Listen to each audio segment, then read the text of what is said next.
नमस्कार. Indian voice मध्ये स्वागत. खरं तर आपण आज ज्या विषयावर बोलतोय अशा विषयावर बोलावं लागणं हे कोणत्याही देशासाठी लाजिरवाण आहे. आणि भारतातलं सरकार म्हणतंय की भारतात रामराज्य आलंय. आता व्हिडिओच्या शेवटी तुम्हीच ठरवायचंय या राज्याला रामराज्य म्हणाल की अजून काही. या व्हिडिओचा उद्देश त्यांच्या नावातला बी म्हणजे इंग्रजी बी चा खरा अर्थ शोधणे आहे. सुरुवातीला हा व्हिडिओ बघा. हासन लोकसभा से एनडीए के श्री प्रज्वल रेवन्ना और मंड्या से मेरे मित्र एचडी कुमारस्वामी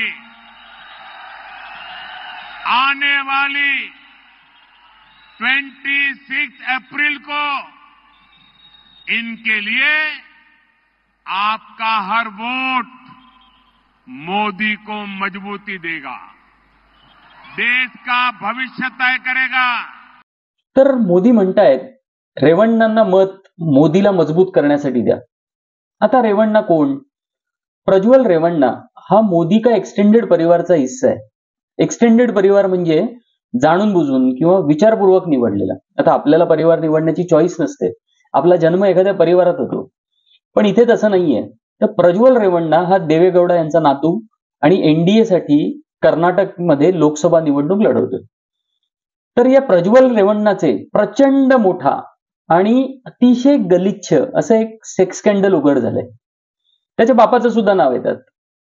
त्याने 2019 पासून घरकामाला येणाऱ्या सरकारी कर्मचारी, पार्टी वर्कर्स, अगदी 67 वर्षाच्या महिला या सर्वांची गैरवर्तन केलं, लैंगिक छळ केला, बलात्कार केले आणि वर त्यांचे व्हिडिओ सुद्धा बनवले. 2800 व्हिडिओ बनवले 5 वर्षात, म्हणजे अंदाजे 1600-1700 दिवसात 2800 व्हिडिओ. आणि बेटी बचाववाल्यांचा हा उमेदवार आहे. मोदीजी त्याच्यासाठी स्वतः जाऊन प्रचार करतात. आता तुम्ही म्हणाल मोदीजींना माहिती नसेल, तर ही माहिती बघा. कर्नाटकच्या भाजप नेत्याने डिसेंबर 2023 मध्ये रीतसर लिहून कर्नाटक भाजप आणि सर्वोच्च नेत्यांना या कृत्यांविषयी कळवले. आता प्रश्न असा की इतकी गंभीर माहिती डावलून युती केली की या माहितीच्या आधारे युती करण्यासाठी दबाव आणला. आणि हे उघड झाल्यानंतर प्रज्वल रेवण्णाने मेहुल भाई, नीरव भाई या भाई लोकांचा सेट फॉर्म्युला वापरत देशाबाहेर पळ काढलाय. आता तुम्ही म्हणाल काही ना काही ऍक्शन होईल किंवा एका घटनेवरनं निष्कर्ष काढण्यात काही अर्थ नाही, म्हणून ही घटना एक नाही हे सांगण्याची काही उदाहरणं देतो. बालेश धानकर, ओव्हरसीज फ्रेंड्स ऑफ बीजेपीचा ऑस्ट्रेलियातील संस्थापक, त्याला ऑस्ट्रेलियात अटक झाली. का? तर हा नोकऱ्यांच्या जाहिराती द्यायचा आणि येणाऱ्या महिलांच्या खाण्यापिण्यात ड्रग्ज मिसळायचा, नंतर बलात्कार करायचा आणि त्यांचे व्हिडिओ बनवायचा आणि पुन्हा ब्लॅकमेल करायचा. आता इथली काही उदाहरणं बघा. उन्नावमध्ये अल्पवयीन मुलीवर बलात्कार झाला. पोलिसांनी दाद नाही दिली म्हणून तिला मुख्यमंत्री आवासासमोर स्वतःला पेटून घेण्याचा प्रयत्न करावा लागला. त्यानंतर तक्रार नोंदवल्यानंतर पुढे तिच्या नातेवाईकांचा अचानक अपघातात मृत्यू झाला, वडिलांचा पोलीस कोठडीत मृत्यू झाला. तर या सगळ्या मागे आरोपी कोण होतं? कुलदीप सेंगर, भाजप आमदार. त्याच्या समर्थनार्थ झेंडे घेऊन रीतसर मोर्चे काढले होते. कटुआ, 8 वर्षाची लहान मुलगी, तिच्यावर बलात्कार करून डोक्यावर दगड टाकून खून केला.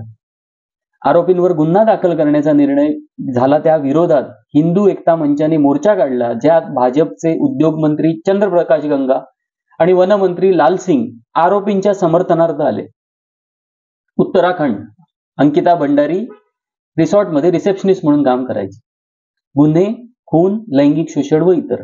अंकिताच्या आईवडिलांचा आरोप की अंकिताला रिसॉर्ट मधल्या पाहुण्यांना विशेष सेवा देण्यासाठी भाग पाडण्याचा प्रयत्न केला जात होता. आरोपी भाजप नेते विनोद आर्य यांचा मुलगा पुलकित आर्य आणि त्याचे मित्र. भारतीय महिला कुस्तीपटू यांनी जवळपास 3 महिने आंदोलन केलं लैंगिक शोषणाविरोधात. पदके त्यागणार, खेळ सोडणार म्हणाल्या, रडल्या, पाया पडल्या. भाजप खासदार ब्रिजभूषण सिंग सोबत मात्र सरकार ठामपणे उभं राहिलं. वाराणसी, 3 मुलांनी अडवून बंदुकीच्या धाकावर एका मुलीचा बलात्कार केला, व्हिडिओ बनवला. हे तिघे कोण? पांडे, चौहान आणि पटेल, भाजप आयटी सेल वाराणसी. वाराणसी कोणाचं क्षेत्र? आणि हे सगळे बलात्कार करून त्यानंतर भाजप प्रचारात सामील होते. मणिपूर, महिलेची नग्न दिंड काढली आणि भाजप मुख्यमंत्री म्हणतात की अजूनही काही घटना घडल्या असतील, पण काहीच कोणावर फरक नाही पडला. राम रहीम बलात्काराचा गुन्हेगार वरचेवर बाहेर असतो, भाजप नेते निवडणुकीत मदत मागतात. तेच आसारामच्या बाबतीत सुद्धा होतं. गुजरात मधलं बिल्किस बानो प्रकरण, तिचा सामूहिक बलात्कार झाला, तिच्या मुलांचा खून झाला आणि गुन्हेगारांना शिक्षा पूर्ण होण्याआधी बेकायदेशीरपणे मुक्त केलं. वर भाजप खासदार राऊळजी म्हणतो बलात्कारी ब्राह्मण संस्कारी आहेत. पुढे सर्वोच्च न्यायालयाने हस्तक्षेप करून पुन्हा त्यांना तुरुंगात पाठवलंय, पण ते जेव्हा बाहेर येतील तेव्हा पुन्हा मिठाई हार तुऱ्यांनी त्यांचं स्वागत केलं जाईल. हे सर्व छातीटोकपण का होतं? कारण त्यांना आपल्या समर्थकांवर पूर्ण विश्वास आहे. खात्री आहे त्यांना की बलात्कार वगैरे सारख्या गुन्ह्यांमुळे काही फरक नाही पडणार, त्यांचं समर्थन आणि मत मिळतच राहील. आणि गुजरातमध्ये ते सिद्ध देखील झालंय.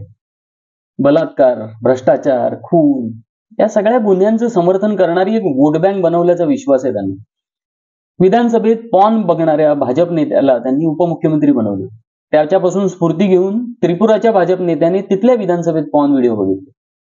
बलात्काराच्या व लैंगिक शोषणाच्या अशा अनेक घटना घडल्या आहेत ज्याच्यात संस्कारी पार्टीचे नेते आरोपी आहेत. साक्षी महाराज हा खासदार, सेंगरचा समर्थक आणि पाठीराखा, MJ अकबर, महेश सिंग नेगी, राम दुलार गौर, समुद्रा रॉय 13 वर्षीय मुलीवर बलात्काराचा आरोप असलेला, के बांगी, राघवजी हा खासदार. खूप मोठी यादी आहे. 40 नावं तुम्हाला या व्हिडिओच्या डिस्क्रिप्शन मध्ये खाली मिळतील. आता स्त्रियांबद्दलचा त्यांचा दृष्टिकोन कसा आहे हे सांगण्यासाठी त्यांची काही वक्तव्य बघा. सैनिक त्यांना मुलं झाल्यावर बॉर्डरवर मिठाई वाटतात, पण ते वर्षभरात घरी सुद्धा गेलेले नसतात. सैनिक आणि सैनिकांच्या पत्नीबद्दल हे विधान आहे. बोलणारा परिचारक, भाजप नेता. सावित्रीबाई 10 वर्षाच्या आणि ज्योतिबा 13 वर्षांची होती. विचार करा लग्नानंतर काय करत असतील. आणि ख्या ख्या ख्या म्हणणारा भगतसिंग कोश्यारी. मायावती ना स्त्री आहेत ना पुरुष, शक्यांपेक्षा वाईट. भाजप आमदार उत्तर प्रदेश. राहुल आणि प्रियंका कमांडोजच्या घेराव्यात जन्मले, तर कमांडोजच्या घोळक्यात त्यांना दूध पाजलं जायचं का? गुजरात भाजपचा नेता. जेव्हा स्त्रिया मर्यादा ओलांडतात तेव्हाच बलात्कार होतात. विजयवर्गीय, मध्य प्रदेश. ही निवडक काही उदाहरणं आहेत. इतर उदाहरणं सुद्धा तुम्हाला व्हिडिओच्या डिस्क्रिप्शन मध्ये मिळतील. आता अशी वक्तव्य इतर पार्टीच्या नेत्यांकडून सुद्धा झाली आहेत आणि त्याचाही तेवढाच कठोर निषेध व्हायला हवा. पण जर देशाची सर्वोच्च पदावर असणारी व्यक्ती देखील स्त्रियांबद्दल जर सन्मानाने बोलत नसेल, दीदी ओ दीदी म्हणत चेष्टा करत असेल, 50 करोड की गर्लफ्रेंड म्हणत असेल, काँग्रेस की विधवा म्हणत असेल, तर त्यामागे फक्त एकच कारण असावे. आधी म्हटल्याप्रमाणे आपल्या समर्थकांवरील पूर्ण विश्वास. त्यांना खात्री असावी की त्यांच्या समर्थकांना हे सगळं चालतं, खरं आवडतं. नाहीतर जर मत विरोधात जाणार असेल आणि किंवा तशी शंका आली तर असं कोण बोलेल का? किमान महिलांनी तरी विचार करावा आणि ठरवा यांच्यातल्या बीचा अर्थ काय, भ्रष्टाचार की बलात्कार. बस थांबतो. नमस्कार.